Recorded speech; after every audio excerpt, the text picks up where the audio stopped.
Good afternoon, everyone, and we're going to get started here in just a few minutes, just giving everybody a few minutes to get logged in.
All right, we're ready to go ahead and get started. Good afternoon and good morning, and welcome to everyone who has joined us today for our webinar. This is Travelers with Disabilities being presented by Miles Partnership and Future Partners. I appreciate all of you joining us today. Just a couple housekeeping things. We will have time at the end for questions and answers. Go ahead and use the question and answer box in the webinar format here.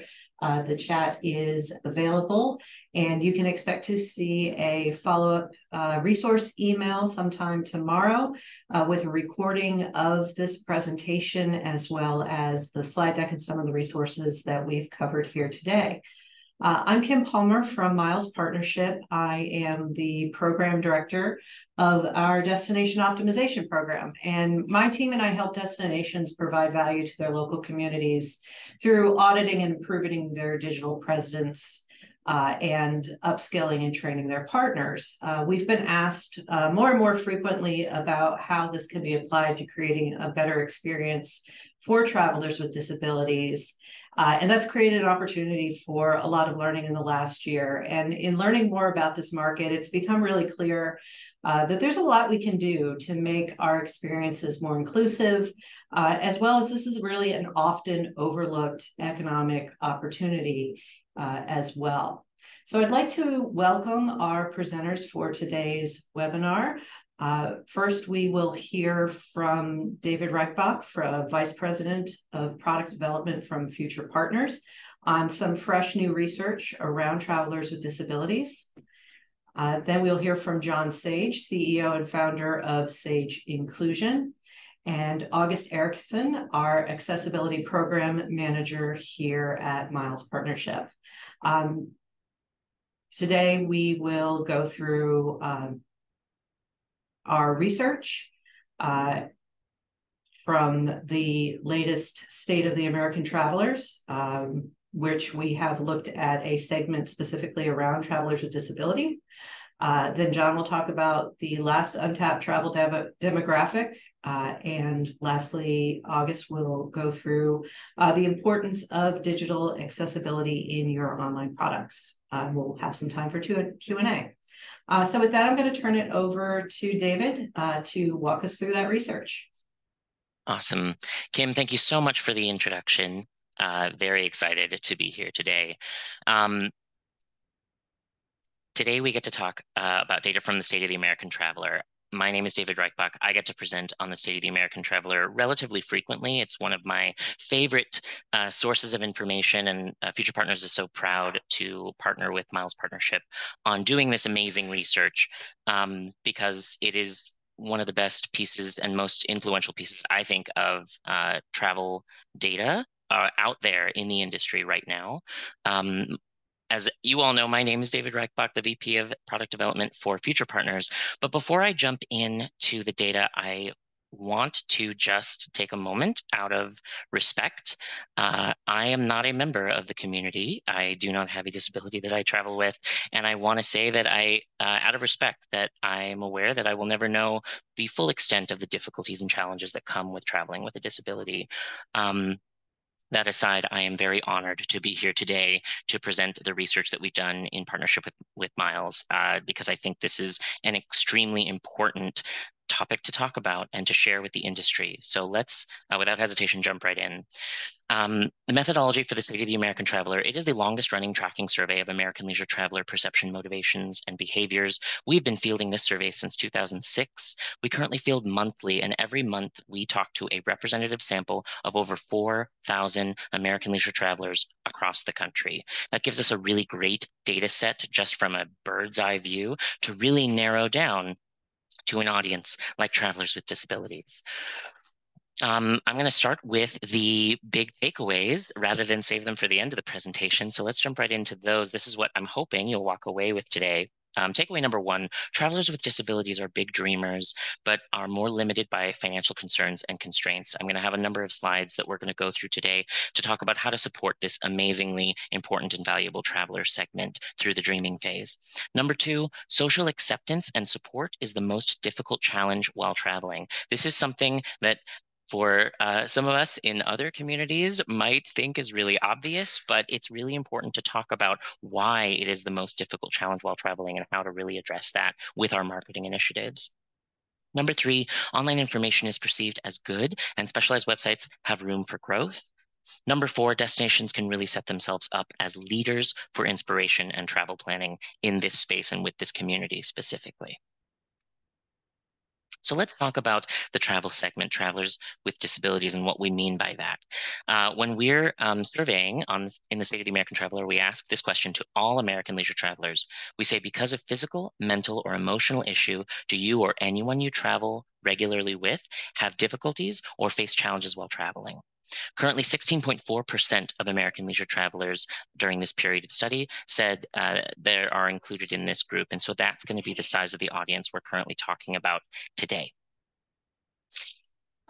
When we dive in a little bit more specifically from that super inclusive physical, mental, or emotional issue, where we ask what are the actual issues or challenges that these travelers are currently dealing with. 47.2% report mobility or physical impairments, a third psychological issues, 22%, one in five, what's described as invisible disability, another 16% vision issue, cognitive or learning issue, and then hearing issues at 14%. The next question that we ask these travelers after identifying themselves as being part of the community is where the real difficulties and challenges are. Can we help to identify what are the most difficult challenges? And if we look at the top of this list, 34.2% of these travelers say that visiting attractions or events is one of the most difficult parts or where they experience the difficulties and challenges. 30% or more say using or getting around transportation hubs, social issues, stigmas, lack of empathy, and using public transportation. We asked a follow-up question to this, having these travelers rank the specific difficulties or challenges that they've selected, from 1 to 3, to find out really or help to identify what is the most difficult challenge that is currently being faced. And at the top of the list, social issues.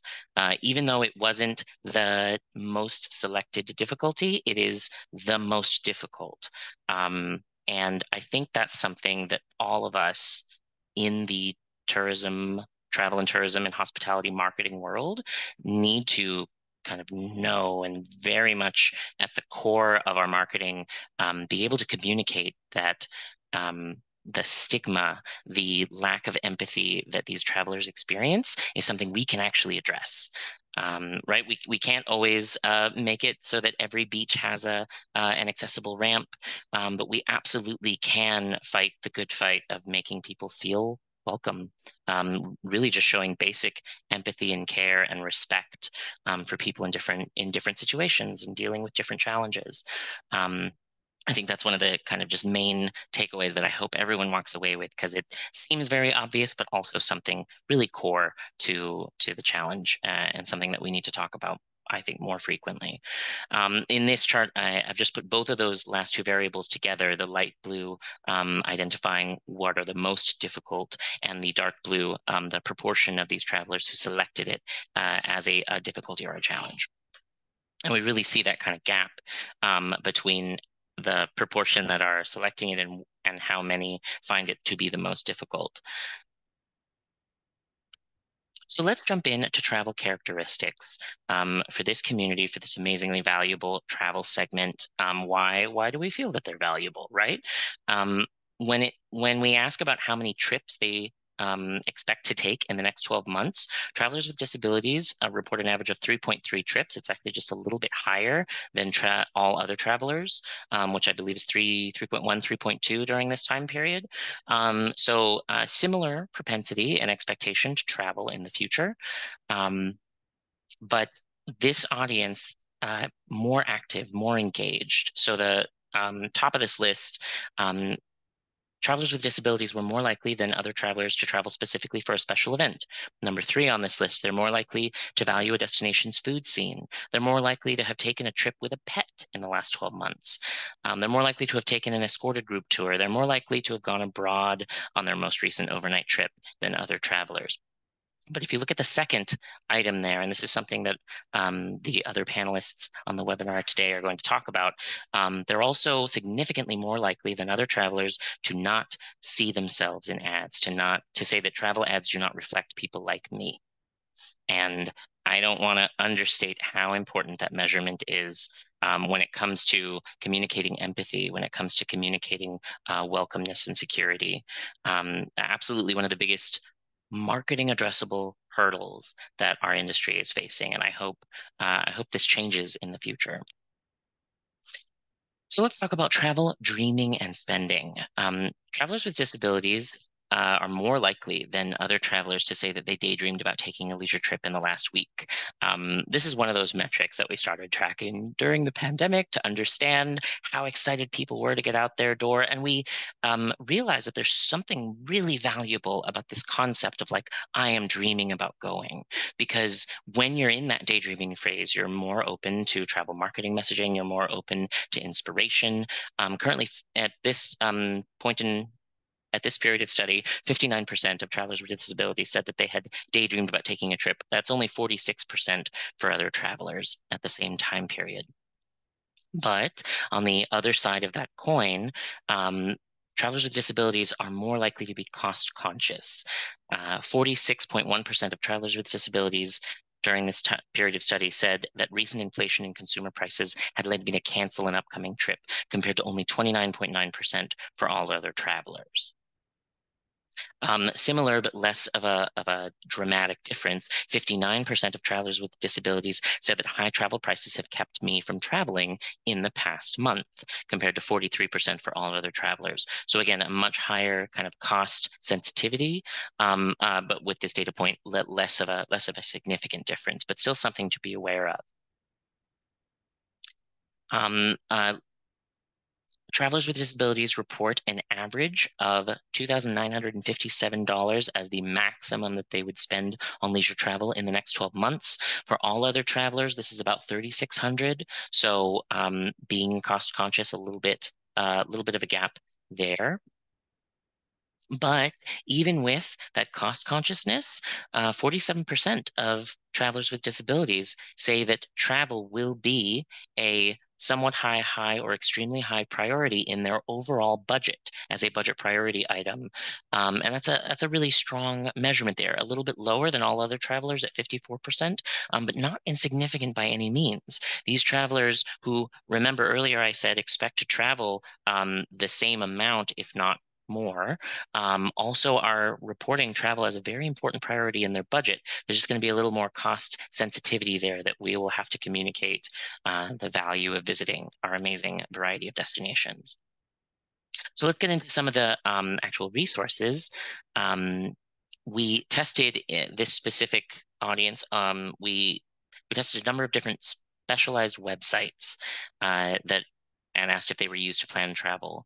The top of the list here was easy access travel, although 5 of the group that we were traveling is used by more than 1 in 10 of travelers with disabilities nationwide. When asked to rank the quality of that online information, half of travelers with disabilities said that they would rate the quality good or excellent. Only about 10% would rate information quality poor or terrible, so any kind of negative rating. But 20% have no opinion. And although this is a relatively positive rating, I think this really points out an opportunity for our industry to improve the quality of the information out there, improve the accessibility of the information out there, making it easier to find and up the quality on that. I know John, who's going to be speaking after me, has a similar story that he's going to tell. In terms of online resources used for travel planning for travelers with disabilities, topping the list, online content, articles and blogs, mapping sites, online travel agencies, OTAs, other online content that travel businesses put up, review websites, that really remains the top 5.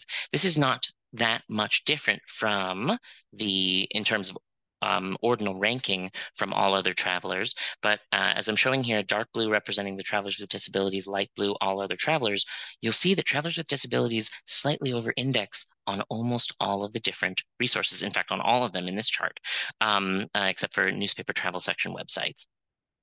I think that's a really important point. If travelers with disabilities are planning to travel the same amount, if not more, and are also more, using more online resources to plan their travel, that just means more opportunity to get our messages in front of this valuable travel audience. Social media is also extremely important. Travelers with disabilities over-index from other travelers on use of Facebook, YouTube, Instagram, TikTok, and others. Travelers with disabilities, I thought this was an interesting one, are slightly more likely than other travelers to listen to podcasts. 39.3% of travelers with disabilities say that they regularly listen to podcasts. Their top podcast genres are true crime, entertainment, pop culture, and film and TV. And travel podcasts specifically comes in at 13.7% of this audience.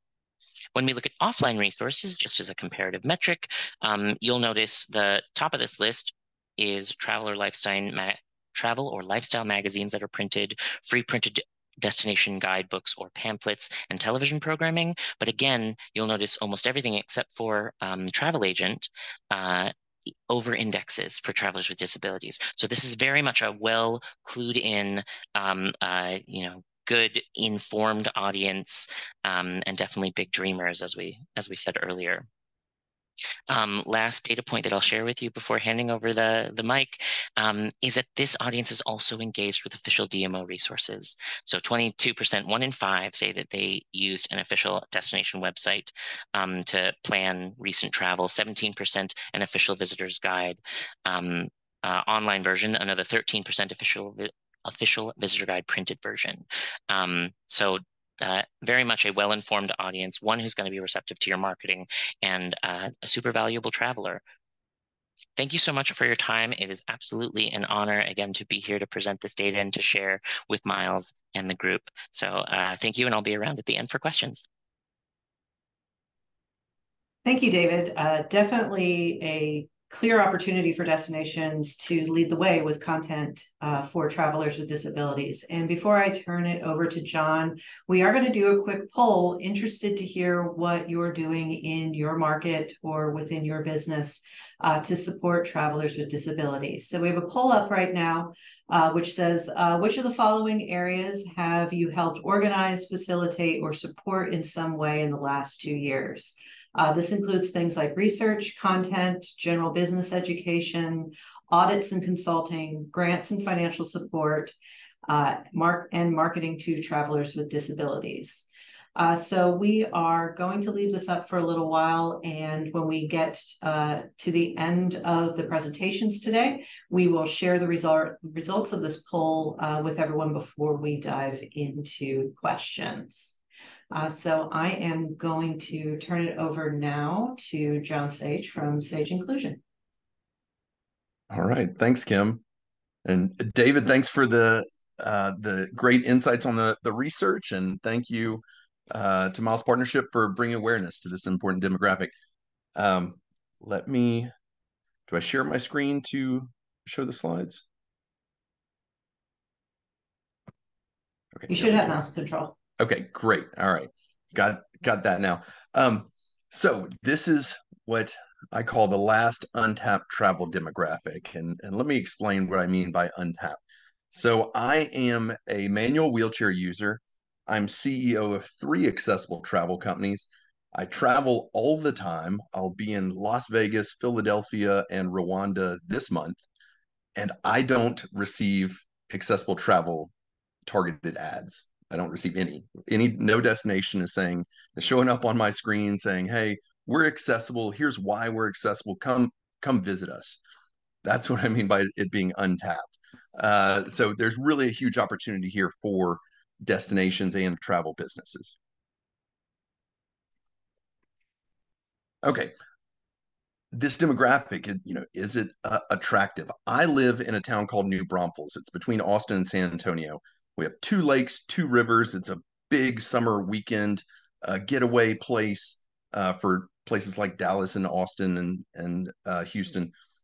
When I speak with the local businesses here, what I hear is we don't need more July weekend visitors. We need midweek visitors and we need off-season visitors. And so you start to think, okay, well, who are these people that can book in those periods? Well, it's not people with kids in school, and it's not people who work Monday to Friday jobs. It's retirees, and half of seniors have a disability. And so this really is, in many ways, the most attractive demographic because they are the ones that will fill the rooms and visit the attractions in the off season and in the midweek periods. So that's absolutely should be a focus. I think that across the industry, there's been a lot of businesses and destinations take the wrong approach. They look at accessibility either as a customer service focus or an ADA compliance focus, and that's really not the right approach. It ends up being that a business or a destination can be in motion but not really going anywhere. So it's sort of like a rocking horse, is what I like to say. The focus really needs to be on the moment that the disabled traveler is making the purchasing decision. They're deciding whether to stay home or travel, and they're deciding whether to choose your destination or your competitors. And that's really where the focus needs to be. And so our experience is we have 13 years of experience planning trips for people with disabilities. And so what I'll share here is sort of some of the things that they make that decision based on. Before I do that, let me mention one other thing. So this is sort of the feeling of disability. A lot of the studies go into numbers, but what does it feel like? And I can tell you from personal experience. When I get up in the morning, I get out of bed, I feed my daughter breakfast, I take her to school, and I come home and I sit in my recliner with my laptop and I start working, and I don't feel disabled at all. I just don't. It's just part of my normal routine. But when I start to travel, I start to run into unexpected accessibility barriers. And then I start to feel disabled. And it's not a good feeling. It produces some of these emotions that are listed down in the bottom. And the key message here is it's not my disability, it's not my wheelchair that causes this feeling of disability, it's the accessibility barriers. And so if I can avoid those accessibility barriers, then I don't feel disabled. And this feeling of disability is significant enough that it causes a lot of people to stay home because traveling makes them feel disabled. And so there's a huge amount of money sitting on the sideline, not participating in the travel industry because of the accessibility barriers that exist.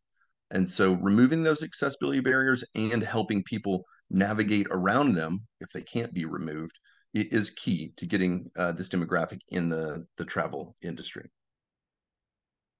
Okay, so I mentioned what do they need? And these are the three pillars of accessible travel. This is what disabled travelers need.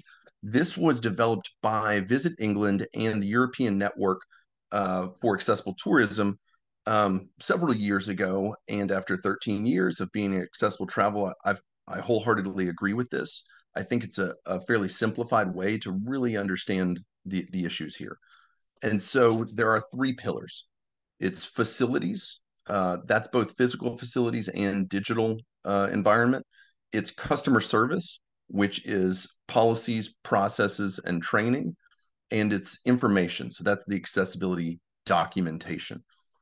What's important here is that ADA compliance doesn't address the second two. So, and these are pillars, so all three are needed. You can't just do one. All three are needed to gain the trust of the disabled traveler. One thing, this is just an important point, is a lot of people will think about accessibility and they'll think, okay, a disabled traveler needs to choose a hotel. All right, which hotels have accessible rooms? Okay, oh, that hotel has 4 accessible rooms. It's an accessible hotel. That's not the case. Accessibility is much more complex than that. And so here's an example photograph to illustrate that point. These are 14 accessibility features of a toilet, and the yellow ones are not covered by the ADA or legal compliance. And so this is just the toilet. I haven't gotten into the sink and the roll-in shower, and I haven't gotten out to the desk and the bed and the balcony, and I haven't even left the room to go down to the front desk and the restaurant and the pool. I haven't left the hotel to go to the ground transportation and the attractions. And so all of these things really need to be addressed so that disability is not felt by the disabled traveler. Customer service. So there's different types of accessibility training. There's disability awareness training, but then there's also role specific training. So that can be in a hotel or a travel agent or in a DMO. In a hotel, that would train the housekeeping staff not to put the handheld shower nozzle back out of reach every day, which happens all the time. It would train the front desk staff to ask certain questions when somebody with disability is checking in. I would love to hear somebody ask me, would you like us to remove the desk chair from the room before you get in there? That would be amazing because I don't use the desk chair. It just gets in my way. But the staff is not trained for that. And so these accessibility barriers related to furniture can occur. Accessibility information. I want to give you two bits of homework, two pieces of homework, so you can write these down. One is search for accessible travel and your destination name and see what comes up. See what information comes up. Does your DMO come up number one? In my opinion, I think it should. I think it should have great content and end up number one because you're the trusted resource. Also, the second part is pick your most popular hotel for conventions and conferences and things like that, and go to their website and see what the accessibility information looks like. What you'll see is these are some examples on the left. Usually, accessibility information is reported in terms of sort of bullet points. If it exists at all, you can see this in sort of the upper right where there's bullet points that they're listed. But what it's missing is it's missing photographs and measurements. And that's what disabled travelers need. They need photographs and measurements. They also need all components of the trip evaluated, and they need it to be up to date. They need it to be accurate. Self-reporting of accessibility information is usually pretty poor. We've done a research where we take accessibility details from one of the big OTA websites like hotels.com or Expedia, and we start calling dozens of hotels in a destination, and at least 40% when we did it had the wrong information just about the step-free building entrance, which is sort of the most easiest thing to get right, but it was wrong. And so self-reporting typically doesn't work very well. Now, those are the three pillars, but we're talking about DMOs, and DMOs have a huge marketing component to it. So this is really sort of the fourth pillar for success. And this illustrates it's Maslow's hierarchy of needs. And what happens typically, the creative type of people in marketing agencies focus on the upper tier of this pyramid. It's self-actualization, esteem needs, belonging needs. And so they talk about things like inspiration and experiences and itineraries. But the disabled traveler can't get to that point. They can't get their head to that space until they know that their safety needs and their psychological needs are met. And that typically doesn't happen. And so the creative marketing doesn't work until somebody knows that, hey, I can go stay in this hotel and I'm going to have a roll-in shower where I can sit on a comfortable bench and I can reach the shower controls. They're not on the opposite wall out of my reach. And the bed is not too high for me to get into the bed. And so it's these fundamental needs that need to be met. These are pretty tedious. And so they sort of need to come first before the marketing. But this is a key component. I mentioned how the marketing's lacking across the industry. So there's some real opportunities here.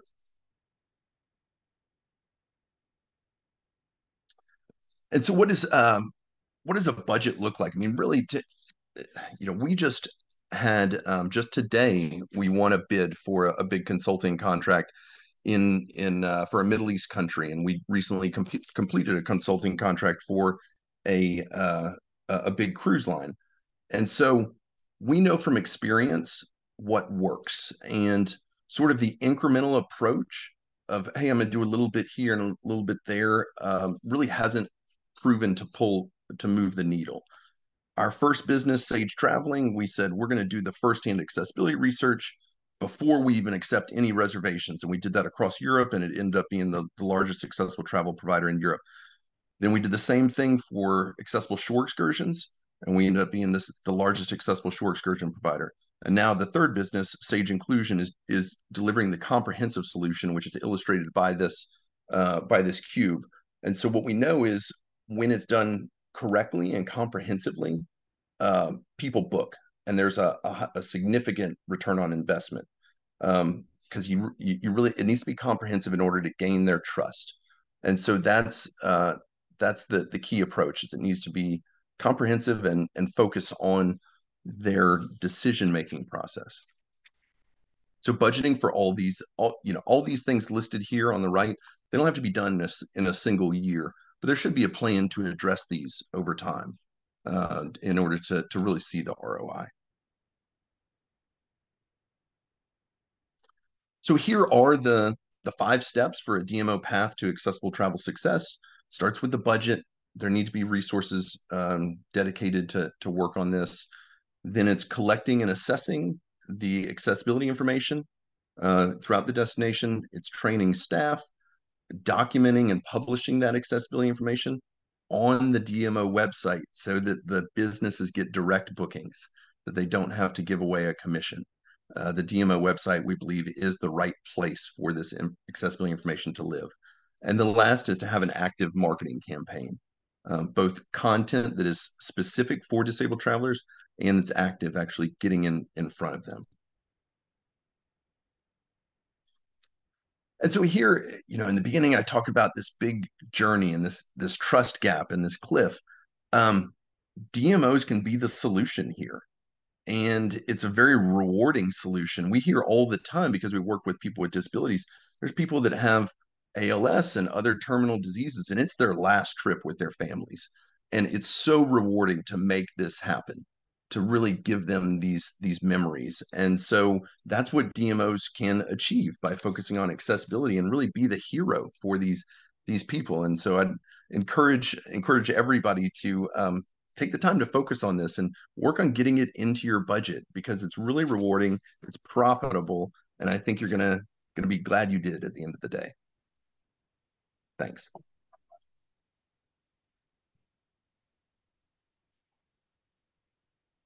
Awesome. Thank you, Thank you, John. John. That was really interesting. And at the end of the day, I know we're all here to really help enrich people's lives through travel. So next, I'm going to turn it over to August Erickson from Miles Partnership to continue the conversation around sharing that critical information and how we can break down any barriers between that information and travelers with disabilities. Thank you, Kim. Hello, everyone. My name is August Erickson, and I'm the Accessibility Program Manager here at Miles Partnership. Today, I'm going to discuss the importance of digital accessibility.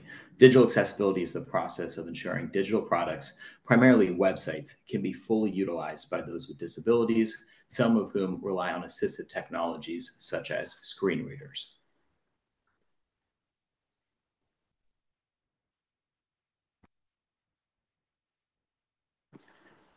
My mouse control is not working, Jenny. Can you go to the next slide, please? Let's start by reviewing some important acronyms, starting with ALLY, A11Y. ALLY is an acronym for accessibility used in the world of web development. It's a bit cheeky, but ultimately there is 11 letters between A and Y in the word accessibility. ADA stands for the Americans with Disabilities Act. WCAG, WCAG, stands for the Web Content Accessibility Guidelines. And finally, W3C stands for the World Wide Web Consortium, which is the organization that creates and maintains the Web Content Accessibility Guidelines. Next slide, please. The history of digital accessibility and the related legal components is a bit confusing, so let's review a general timeline. In 1990, the Americans with Disabilities Act, ADA, was signed into law by George H.W. Bush. The following year, in 1991, the first website went live on the World Wide Web. Fun fact, the first website was just a single web page that was ultimately just an instruction manual on how to utilize the World Wide Web. In 1996, the Department of Justice, DOJ, officially took the position that the ADA applies to web content without providing any guidelines on what actually entails digital accessibility. And in 1999, the first version of the Web Content Accessibility Guidelines, WCAG version 1.0, was introduced by W3C. So what exactly are the Web Content Accessibility Guidelines? In short, they're internationally recognized guidelines designed to ensure digital products are accessible to those with disabilities. The Web Content Accessibility Guidelines are not necessarily formal law, though they are referenced directly in certain federal and state legislation. For example, Section 508 of the Federal Rehabilitation Act references WCAG version 2.0. Each version of WCAG outlines specific success criteria, which are designed to remove digital barriers for individuals with disabilities and ensure digital content can be analyzed by assistive technologies. The Web Content Accessibility Guidelines are published and maintained by W3C, which again is the World Wide Web Consortium, which was founded in 1994. W3C is a nonprofit organization formed to establish standards for the World Wide Web. Next slide. The current version of WCAG is 2.2, which was just finalized a week ago today on October 5th. It's important to note that each version of WCAG ultimately builds on top of the previous versions. WCAG 2.2 introduces 9 new success criteria, which were not a requirement in WCAG version 2.1. The W3C publishes new versions of the Web Content Accessibility Guidelines to reflect the ever-changing nature of the internet.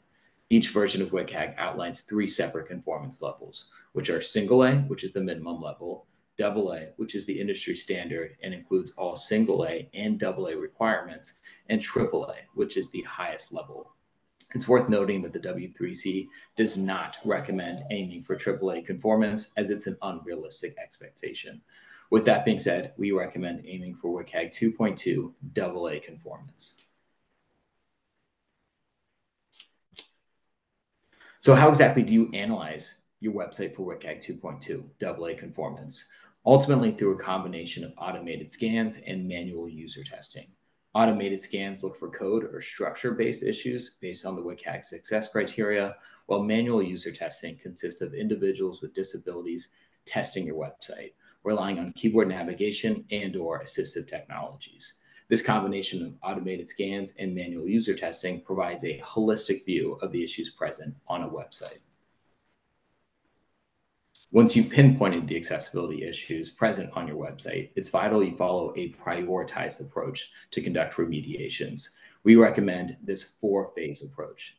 Phase 1 is component-based remediations. Components are elements which are present on every single page on your website. So your header, your footer, your cookie policy notice, etc.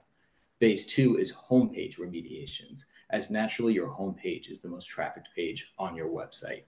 Phase 3 is template-based remediations, remediating issues at the template level for blogs, articles, profiles, events, etc. And Phase 4 is individual remediations, which are accessibility issues unique to a single web page. I wanted to take a minute to talk about the curb cut effect, which is the phenomenon when something designed to benefit those with disabilities ends up benefiting the general population as a whole. The name comes from the curb cuts you see in sidewalks nationwide, which were originally designed to accommodate wheelchair users who however, are appreciated and utilized by joggers, bicyclists, parents with strollers, etc.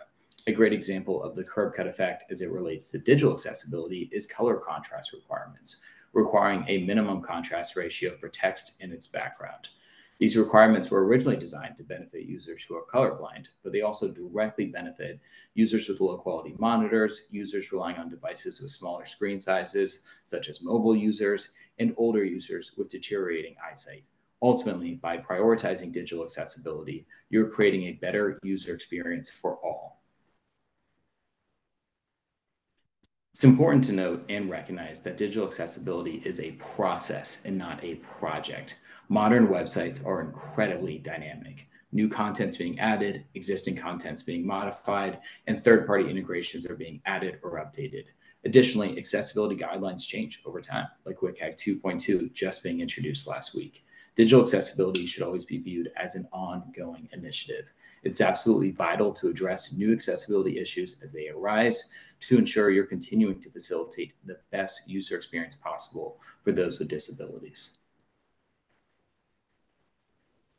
Let's shift gears for just a second and talk about accessibility-based content, which is a vital step in ensuring individuals with disabilities feel confident and excited when conducting travel research. This entails creating custom content for travelers with disabilities, such as blog posts, itineraries, and planning resources.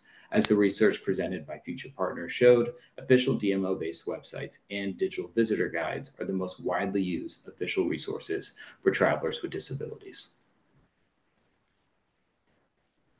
Additionally, accessibility-based content can entail optimizing search interfaces present on your website to include accessibility features, so travelers with disabilities and their families can engage in planning that's customized to their individualistic needs. While it's incredibly important to showcase accessibility-based content on your website, if your website itself isn't accessible, you're ultimately creating a barrier between that content and its intended audience. Thank you everyone so much for your time today. My email is up on the screen. If you have any questions related to digital accessibility, please don't hesitate to reach out. Again, thank you so much for your time today. Kim, passing the mic back to you. Thanks, August. So we're going to wrap up here with sharing the results of our poll from a little bit earlier in today's presentation. And after that, we will have some time for Q&A. So do take the time now, if you do have questions, to put them into the question and answer block here within Zoom. Poll results up here on the screen, with 70% of respondents saying that they have created content or updated information for travelers with disabilities, followed by 45% undertaking some form of research to address this market, and 30% doing some marketing to travelers with disabilities. So those were our top 3 results. We do have also about 22% of folks engaged in some form of industry education. John called out that training is one of those pillars of how to address this market. On the lower side, audits and grants are on the lower end, but nice to see only 3% saying they don't have plans in this area. So really excellent opportunity for everyone to move forward with helping to address this market. As we move forward here, did just want to make sure to invite everyone to a couple of our upcoming resources. In addition to today's webinar, we do have some future upcoming quarterly editions of the State of the American Traveler research. You can find registration for those events at milespartnership.com/SAT for State of the American Traveler. In addition, there is a webpage on our site dedicated to travelers with disabilities, where you will find numerous resources, ultimately including the recording of today's webinar, a copy of the research that David shared with us today, as well as some other resources in this area. So please feel free to check that out. So with that, turning it over to Q&A. August, we had a question regarding those levels of WCAG ratings related to A, AA, and AAA, and wondering genuinely if AAA is not necessarily achievable, then like what is the benefit of having that as a part of the rating system? That's a great question. It's kind of a vision of where they see WCAG going in the future. So the industry standard, again, is aiming for AA conformance, but W3C outlines AAA as kind of what to expect in new versions of WCAG. But again, they do not recommend aiming for AAA conformance for the current version of WCAG, as it's not possible with all elements of your website. Okay, so it's sort of prepping us for the future of what to expect there. Was there anything I know you... Hmm? Where they would like to see digital accessibility go. Excellent. You've only had a few days, I guess, to sit with the new version. Anything that stood out to you as new and exciting in this past week's release? Yeah, a lot of the 9 new success criteria are geared towards cognitive disabilities as well as motor impairments. So it's an absolute improvement, and each new version of WCAG ensures that we're continuing to provide the best user experience possible for those with disabilities. So it's very exciting when a new version of WCAG comes out. 2.1 has been the standard since 2018, and 2.2, again, was just introduced last week. So this is a massive update in the past 5 years. Well, and it's great to hear that it's expanding into different forms of disability. I know a lot of the conversation focuses around in mobile impairments, but certainly those with hearing, visual, and neurological disabilities have a lot to be considered as well. We had a question come in about what sort of an SEO question, I think, around what keywords we should be using for our resources. And maybe, John, this is something you might be able to address as a traveler with a disability. What's the keyword language when I have someone in my travel party or myself that I'm looking for this kind of information? Is it accessible travel, disability information, ADA information? Do you know anything about like what the key terms used are? Yeah, absolutely. It's a great question. And this is where we got the success with the first business, was dealing with this exact issue. One thing I can say is it does vary by country. So here you will see parking signs that say handicapped parking, but the phrase handicapped is offensive in the UK and in other places. In the UAE, they call people with disabilities people of determination. So the phrasing can change from place to place. Sometimes it's dependent on the disability. So I'd call myself a wheelchair user. But if you're really looking for a succinct answer, I think the word accessible is the most comprehensive. I think people get that. It covers the most types of things. But if you want to get into more specific, like cognitive or autism or blind or hearing impaired or any of those types of things, I think any of them can work, but accessible is usually the most overarching.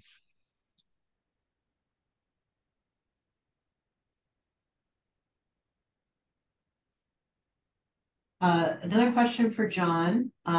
With an aging population in the US and many of its major Western travel markets, what are the likely shifts we will see in age-related disabilities and its implications for destinations in the travel industry?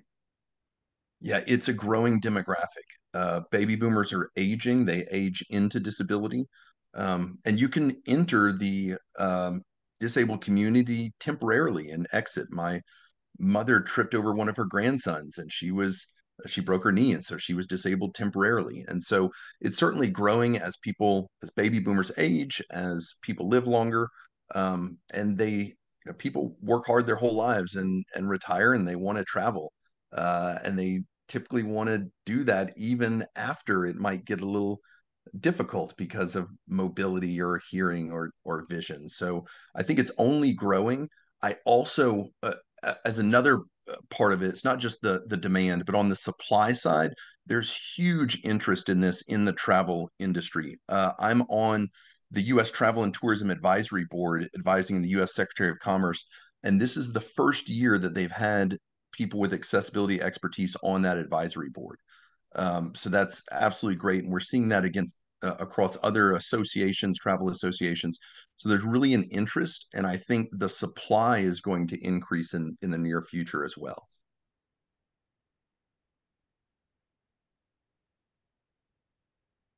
I believe this question is for David. We may need a little bit more clarification on which of the data slides we're talking about here, but it was asking around some of the data points where the none of these was the most selected answer. And I think that might be around resources being used. Yes. The question was, do we have any thoughts on what that market is using instead? So there are two kind of answers to this question. The first is that we specifically test online resources, offline resources, social media channels, and inspiration sources separately.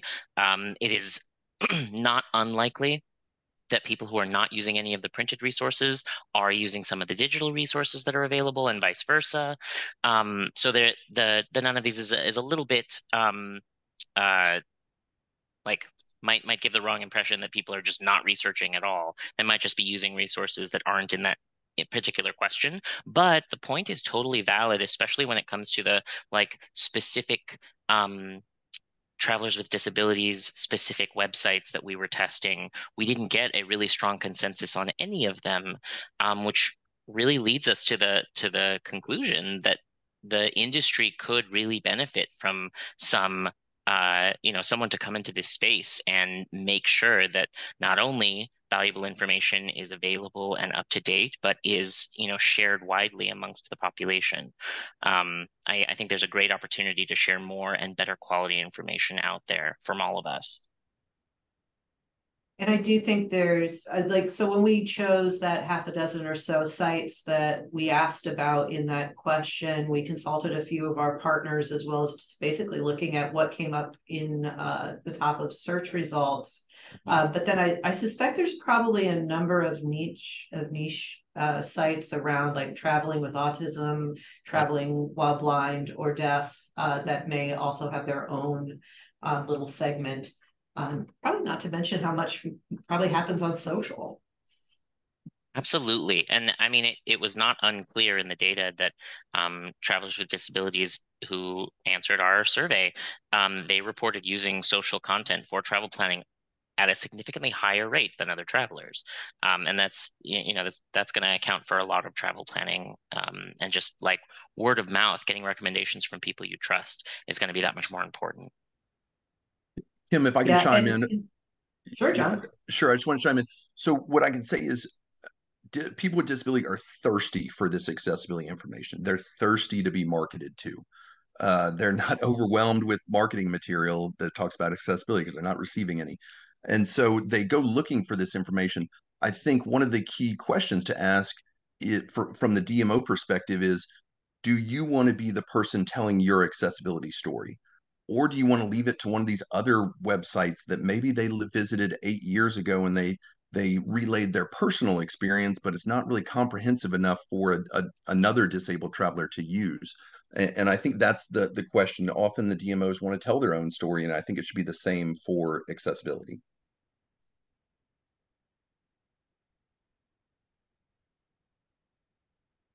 We also have a question from a small cultural nonprofit, actually asking whether they might be able to get a group together to get some recommendations specific to their group at some point. But just top line, any guidance for small organizations or small cultural venues and where to get started?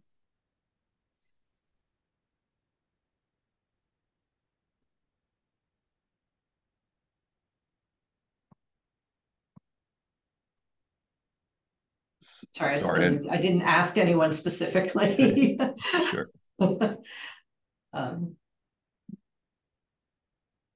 Any of you have any thoughts on that?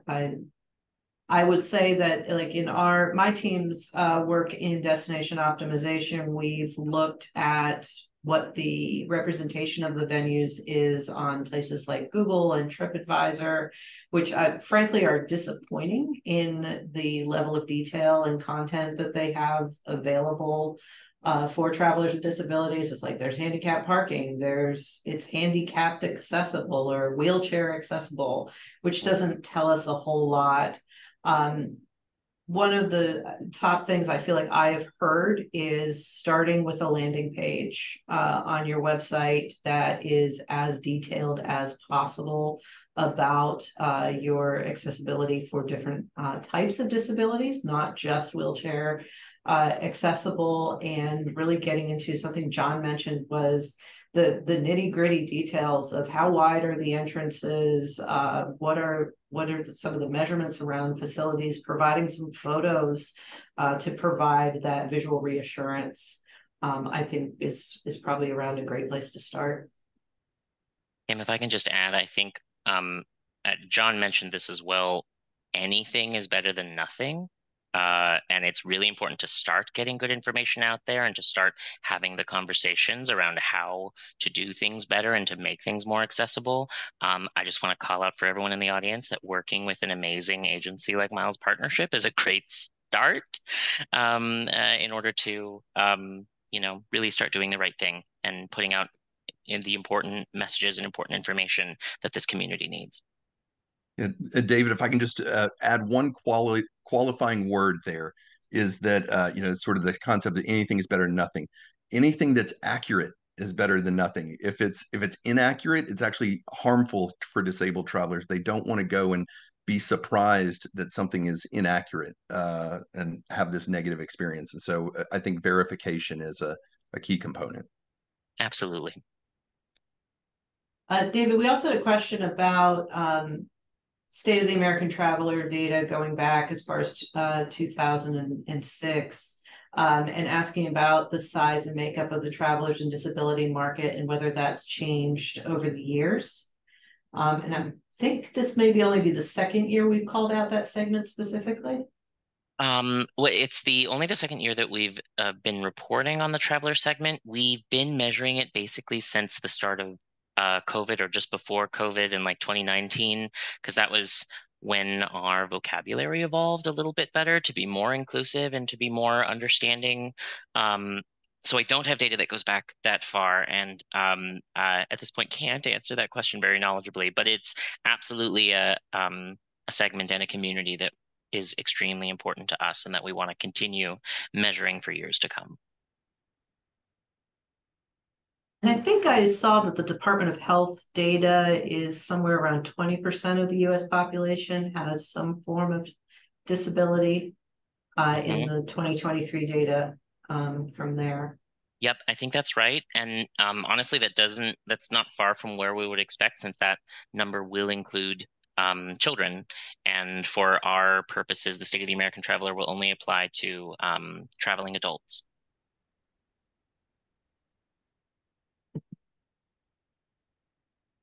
I should say their number will apply to children and non-travelers, because that's a whole 20% of the population that doesn't travel at all. One last question around in upgrading trail systems, what is considered to be in compliance to accommodate those with mobility issues on trails? John, in all of your research, is there any sort of best practices or guidelines around trails? I know you had a lot of measurements in the bathroom. Yeah.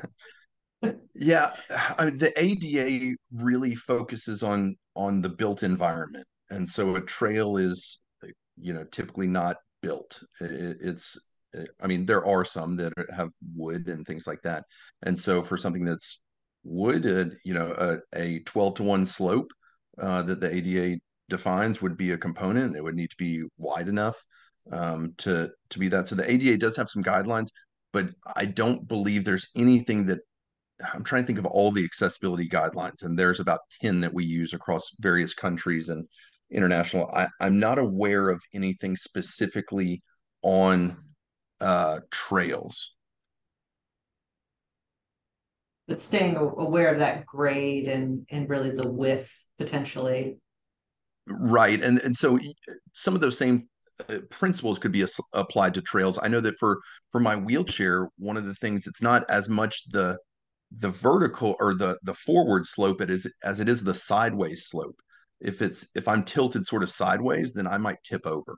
And that's a little Right. scarier than being a little bit steeper than 12-to-1 going forward.